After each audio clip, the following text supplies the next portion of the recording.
ಆತ್ಮೀಯ ಮಹಾಜನತೆಗೆ ಉಮೇಶ್ ಮಲ್ಗಿ ಮಾಡುವ ನಮಸ್ಕಾರಗಳು.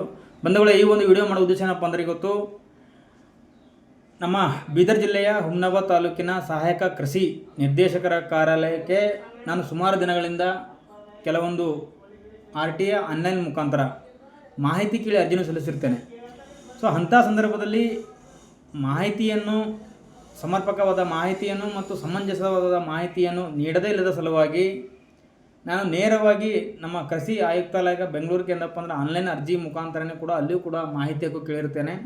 ಸೊ ಅಲ್ಲಿ ಸಲ್ಲಿಸಿರುವ ಪತ್ರಕ್ಕೆ ಒಂದು ಪ್ರತಿಯನ್ನು ವರ್ಗಾವಣೆ ಮಾಡಿ ಮಾಹಿತಿಯನ್ನು ಇವ್ರಿಗೆ ಕೊಡಬೇಕಂತೇಳಿ ಅವರ ಒಂದು ಪತ್ರವನ್ನು ಆಯುಕ್ತಾಲಯ ಬಂದಿರುವುದರಿಂದ ಮಾನ್ಯ ನಮ್ಮ ಕೃಷಿ ಇಲಾಖೆಯ ಸಹಾಯಕ ಕೃಷಿ ಇಲಾಖೆಯ ಅಧಿಕಾರಿಗಳು ನನಗೆ ನಿನ್ನೆ ಅಂದರೆ 6/8/2026 ಅಂಚೆ ಇಲಾಖೆಯ ಮೂಲಕ ಈ ಒಂದು ಮಾಹಿತಿಯನ್ನು ನನಗೆ ರವಾನಿಸಿರ್ತಾರೆ. ಸೊ ಹಾಗಾಗಿ ಸುಮಾರು 2000ಕ್ಕೆ ಮೇಲ್ಪಟ್ಟು ಪುಟಗಳಿದ್ದಾವೆ ಇದರಲ್ಲಿ ಇರ್ಬೋದು. ಸೊ ಈ ಒಂದು ಬಾಕ್ಸನ್ನು, ಈ ಒಂದು ಮಾಹಿತಿ ನೀಡಿರುವಂಥ ಮಾಹಿತಿ ಹಕ್ಕಿನ ಬಾಕ್ಸನ್ನು ನಾನು ಒಬ್ಬನೇ ಹೊಡೋದು ಬೇಡ. ಸೊ ನಮ್ಮ ತಾಲೂಕಿನ ಹಿರಿಯ ರೈತ ಸಂಘದ ಎಲ್ಲ ಹಿರಿಯರಿದ್ದಾರೆ, ಅವರ ಸಮ್ಮುಖದಲ್ಲೇ ಈ ಒಂದು ಬಾಕ್ಸನ್ನು ಓಪನ್ ಮಾಡಬೇಕಾಗಿತ್ತು. ಸೊ ಹಾಗಾಗಿ ನಾನು ಇವತ್ತು ಅವರನ್ನು ಕರೆಸಿ ಅವರ ಸಮ್ಮುಖದಲ್ಲಿ ಏನಪ್ಪ ಅಂದ್ರೆ ಈ ಬಾಕ್ಸನ್ನು ಓಪನ್ ಮಾಡ್ತಾಯಿದ್ದೀನಿ. ನಾನು ಮುಖ್ಯವಾಗಿ ಒಂದು ಮಾತು ಹೇಳಬೇಕು. ಇವತ್ತು ಕಳೆದ ವರ್ಷ ಅಂದರೆ ಹುಮ್ನಾಬಾದ್ ಮತ್ತು ಚುಟುಗುಪ್ಪ ತಾಲೂಕಿನಲ್ಲಿ ಯಾವೆಲ್ಲ RSKಯಲ್ಲಿ ನಮ್ಮ ರೈತರು ಏನೆಲ್ಲ ಉಚಿತವಾಗಿ ಮತ್ತು ಬಿತ್ತನೆ ಬೀಜ ಆಗಿರ್ಬೋದು, ಅದು ಯಾವುದೇ ಸಾಮಗ್ರಿಗಳಿರ್ಬೋದು, ಸ್ಪ್ರಿಂಕ್ಲರ್ ಪೈಪ್ಗಳು ಆಗಿರ್ಬೋದು ಇತ್ಯಾದಿ ಯಾವುದೇ ನಮ್ಮ ಕೃಷಿ ಇಲಾಖೆಗೆ ಬರುವಂತಹ ಎಲ್ಲ ಸಾಮಗ್ರಿಗಳನ್ನು ಉಚಿತವಾಗಿ ಯಾವೆಲ್ಲ ರೈತರು ಪಡೆದುಕೊಂಡಿರ್ತಾರೆ. ಸೊ ಅಂತಹ ಒಂದು ಮಾಹಿತಿಯನ್ನು ಸುಮಾರು 2000ಕ್ಕೆ ಮೇಲ್ಪಟ್ಟು ಪುಟಗಳ ಮಾಹಿತಿಯನ್ನು ಕಳೆದ 1 ವರ್ಷದ ಮಾಹಿತಿಯನ್ನು ನನಗೆ ಒದಗಿಸಿರ್ತಾರೆ.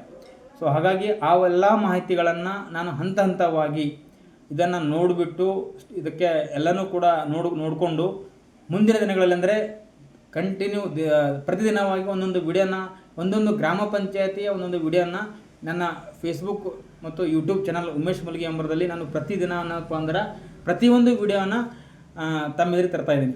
ಅದರ ಜೊತೆಗೆ ಮುಂದಿನ ನನ್ನ ವಿಡಿಯೋಗಳಲ್ಲಿ ನಮ್ಮ ಸಹಾಯಕ ಕೃಷಿ ಕಾರ್ಯಾಲಯದಿಂದ ಕೊಟ್ಟಿರುವಂತಹ ಮಾಹಿತಿಯ ಮತ್ತು ಪ್ರತಿಗಳ ಪ್ರಕಾರ ಕೆಲವೊಂದು ಹಳ್ಳಿಗಳಿಗೆ, ಕೆಲವೊಂದು ರೈತರ ಮನೆ ಬಾಗಿಲುಗಳಿಗೆ ಭೇಟಿ ನೀಡಿ ನಿಜವಾಗಲೂ ನಮ್ಮ ರೈತರು ಒಂದು ಕೃಷಿ ಇಲಾಖೆಯಿಂದ ಈ ಎಲ್ಲ ಸವಲತ್ತನ್ನು ಉಚಿತವಾಗಿ ಪಡೆದುಕೊಂಡಿದ್ದಾರಾ ಅಥವಾ ಇಲ್ಲ ಎಂಬುದನ್ನು ಲೈವ್ ಆಗಿ ಇದೇ ನನ್ನ ಸಾಮಾಜಿಕ ಜಾಲತಾಣದ ಮೂಲಕ ನಾನು ಪ್ರತಿಯೊಂದನ್ನು ಮಾಹಿತಿಯನ್ನು ಜನರಿಗೆ ತಲುಪಿಸುವಂತಹ ಪ್ರಾಮಾಣಿಕ ಪ್ರಯತ್ನವನ್ನು ಮಾಡ್ತಿದ್ದೇನೆ.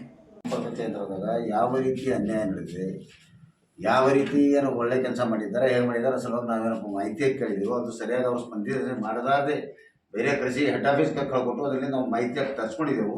ಇದ್ರ ಬಗ್ಗೆ ನಾವು ಇದು ಸ್ಟಡಿ ಮಾಡಿ ಅದ್ರ ಬಗ್ಗೆ ಏನಪ್ಪ ನಾವು ಮಾಹಿತಿ ಅವ್ರು ಯಾರ್ಯಾರು ಪಾರ್ಟಿ ಕೊಟ್ಟಿರೋ ನಮ್ಮ ಫೋನ್ ನಂಬರ್ ನಾವು ಹಾಕಿಲ್ಲ, ಕರೆಕ್ಟ್ ಅಡ್ರೆಸ್ ಕೊಟ್ಟಿಲ್ಲ. ಅದ್ರ ಬಗ್ಗೆ ನಾವೆಲ್ಲ ಸ್ಟಡಿ ಮಾಡಿ ಯಾಕೋ ಅಗ್ರಿಕಲ್ಚರ್ ಆಫೀಸ್ದಾಗಂತ ಗೋಲ್ಮಾಲ್ ನಡೆದದ ಅಂತಂದು ನಮಗೆ ಜರ ಸಂಶಯ ಬಂದು ನಾವು RTIದಾಗ ಅರ್ಜಿ ಹಾಕಿ ನಾವು ಮಾಹಿತಿ ಹಾಕಿ ತೋಲಕ ಇವತ್ತು ನೋಡ್ಬೋದು ಎಷ್ಟು ಆಶ್ಚರ್ಯ ಸಂಗತಿ ಇದಪ್ಪ ಅಂದ್ರೆ, ನಾನು RTA ಅರ್ಜಿ ಸಲ್ಲಿಸುವಂಥ ಸಮಯದಲ್ಲಿ ಸ್ಪಷ್ಟವಾಗಿ ಬರೆದಿರ್ತೇನೆ, ನನಗೆ ಕಿಸಾನಲ್ಲಿ ತಾವು ಮಾಹಿತಿಯನ್ನು ಮೇಲಧಿಕಾರಿಗಳಿಗೆ ನೀಡಿರುವಂಥ ಮಾಹಿತಿಯನ್ನು ಕೊಡಬೇಕಂತ ಹೇಳ್ಬಿಟ್ಟು. ಆದರೆ ಅದನ್ನು ಕೊಡೋದಿಲ್ಲ. ಹೊರತಾಗಿ ಇಲ್ಲಿ ಕೈಬರ ಮಾಡಿರುವಂಥ ಒಂದು ಕೆಲವೊಂದು ಮಾಹಿತಿಯನ್ನು ಕೂಡ ಕೊಟ್ಟಿದ್ದಾರೆ ಕುಳ್ಳಿ. ಆದರೆ ನಮ್ಮ ಕಡೆಯಿಂದ ಒಂದು ಬೀಜ ತೊಗೊಳಕ್ಕೆ ನಾವು ಅಗ್ರಿಕಲ್ಚರ್ಗೆ ಹೋದಪ್ಪ ಅಂದ್ರೆ ಇವತ್ತು ನಮ್ಮ ಫೋನ್ ನಂಬರ್ ತೊಗೋತಾರೆ, ಆಧಾರ್ ಕಾರ್ಡ್ ತೊಗೋತಾರೆ, ರೇಷನ್ ಕಾರ್ಡ್ ತೊಗೋತಾರೆ, ಕಾಸ್ಟ್ ಇನ್ಕಮ್ ತೊಗೋತಾರೆ, ಎಲ್ಲವನ್ನು ತೊಗೊಂಡಿದ್ದಪ್ಪ ಅಂದ್ರೆ ನಮಗೆ ಉಚಿತವಾಗಿ ಇವರು ಅಲ್ಲಿಂದ ಬೀಜ ಆಗಲಿ ಅಥವಾ ಮತ್ತೊಂದು ವಸ್ತುಗಳನ್ನು ಕೊಡ್ತಾರೆ. ಆದರೆ ಇವತ್ತು ಎಷ್ಟು 2000-3000 ಪುಟಗಳಲ್ಲಿ ನಂಗೆ ಮಾಹಿತಿ ಕೊಟ್ಟಿದ್ದಾರೆ, ಅಲ್ಲಿ ಸಂಪೂರ್ಣವಾದ ಯಾವುದೇ ಮಾಹಿತಿ ಈ ಅಧಿಕಾರಿಗಳು ನೀಡಿರುವುದಿಲ್ಲ. ಯಾವ ಕಾರಣಕ್ಕೆ ಇವರು ಸಂಪೂರ್ಣವಾದ ಒಂದು ಮಾಹಿತಿಯನ್ನು ಇವರು ನೀಡಿರೋದಿಲ್ಲಪ್ಪ ಎಂಬುದನ್ನು ಕೂಡ ನಾನು ಮುಂದಿನ ವಿಡಿಯೋದಲ್ಲಿ ತಮಗೆ ತಿಳಿಸ್ತೇನೆ. ಅಲ್ಲಿವರೆಗೂ ನಮಸ್ಕಾರ, ಧನ್ಯವಾದ.